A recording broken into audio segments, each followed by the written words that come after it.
si Mr. Eduardo Yo Palmes. Pinanganak noong February 4, 1957.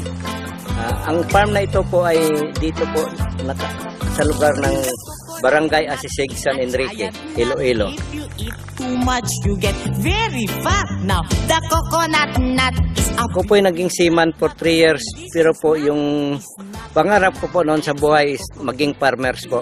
Ito po yung achievement namin na na-adapt ko po sa tatay ko, na kasi yung tatay ko po ay hindi nakapag-aral.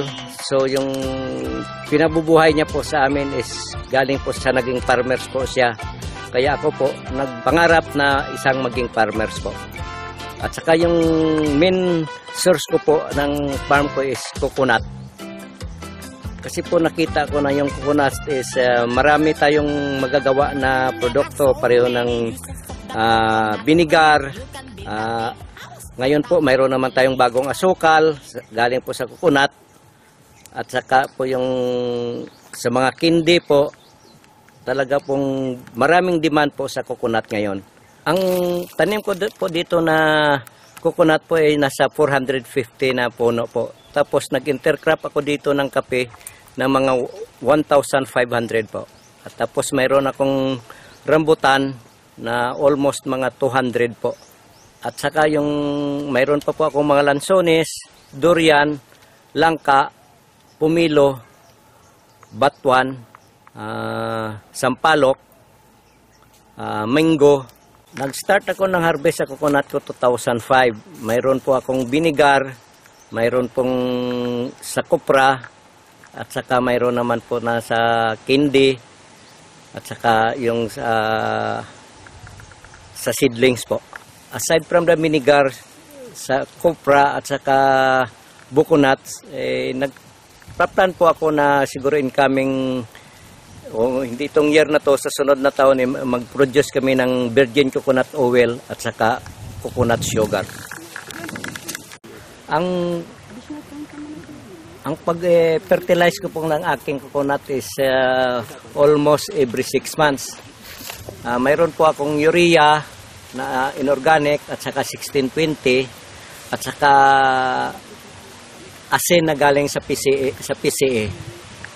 Sa others coconut farmers ay yung nag-start ngayon ay kung minsan pupunta dito sa farm ko, yung iba ay yung talagang hindi kayang bumili, binibigyan ko ng libre para lang po na makastart sila ng tanim ng coconut.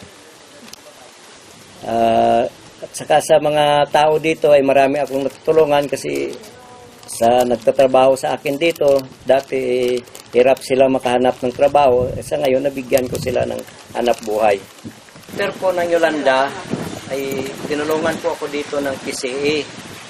Pinadalhan nila ako ng sinso para doon sa mga natumba ko na puno ng coconut na kinakat ko ng 1 meter at ginawang log trap. And then, in behalf ni Mr. Palencia, pumunta dito yung Small Farmers Coconut Association ng San Enrique. Nagbayanihan sila. Tinulungan nila ako sa pag-arrange ulit ng ating farm kasi halos napakarami pong mga craft ko po, yung tanim ko yung naputol. Nung dumating yung kalamidad, nagkaroon kami ng bayanihan sa kanyang farm na nagtulong kami to rehab, lalo na yung nyugan niya ay maraming nabuwal ng puno. So kami na mga small farmers, ayon ang nagbigay tulong sa kanya. So in return, pinapakain nila kami at saka bigay din siya ng mga seed nuts para itanim namin doon sa aming lugar para ma-improve din namin ang aming quality ng nyugan.